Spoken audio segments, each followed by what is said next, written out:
কওকচোন অভিলাষ কেনেকুৱা লাগিছে নতুন বহুত দিনৰ মূৰত নাই ডেফিনেটলি এইটো এটা সাংঘাতিক ভাল খবৰ আমাৰ আটাইৰে কাৰণে দৰ্শকৰ সঁহাৰি পোৱাটো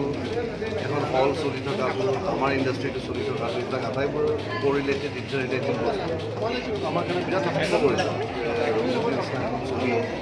আজি সমগ্ৰ ভাৰতবৰ্ষত চৰ্চাত আছে গতিকে যোৱাকালি কলিকতাৰ পৰা মোক ফোন কৰিছে এইকেইদিন বিভিন্ন ঠাইৰ পৰা ফোন আহি আছে so' this is very achievement for us আটাইৰ কাৰণে খুব খবৰ কাৰণ ইণ্ডাষ্ট্ৰি ডেভেলপ হ'বলৈ হ'লে আউটছাইড ডেভেলপমেণ্ট লাগে প্ৰত্যেকটা বস্তু এই চিনেমাত ড্ৰাফ্ট কৰা কিবা হেৰি আছে নেকি নাই এইখন পেন ইণ্ডিয়া কণ্টেণ্ট নহয় গতিকে মই সেইটো ধৰণে কোনোবাই বাহিৰত চাই পেলাই ক'ব যে নাই ঠিক হে এনেকৈ কোৱাটো মই বিচৰা নাই অসমত চলি আছে ভাল হৈছে বুলি কৈছে আমাৰ ভাল লাগিছে এতিয়া সেইটোৱে থাকোঁ ইয়াৰ পিছত আমি আকৌ নতুন ছবি কাম কৰিম পূৰ্ব পৰিকল্পনা কিবা আছে পৰিকল্পনা আছে শুক্ৰবাৰ মই আমাৰ টিমটো যেতিয়ালৈকে আছোঁ আমি এখনৰ পাছত এখন ছবি কৰি থাকিম মানে ভাল পোৱাকৈ সেইটোৱে আমাৰ প্ৰচেষ্টা থাকিব থেংক ইউ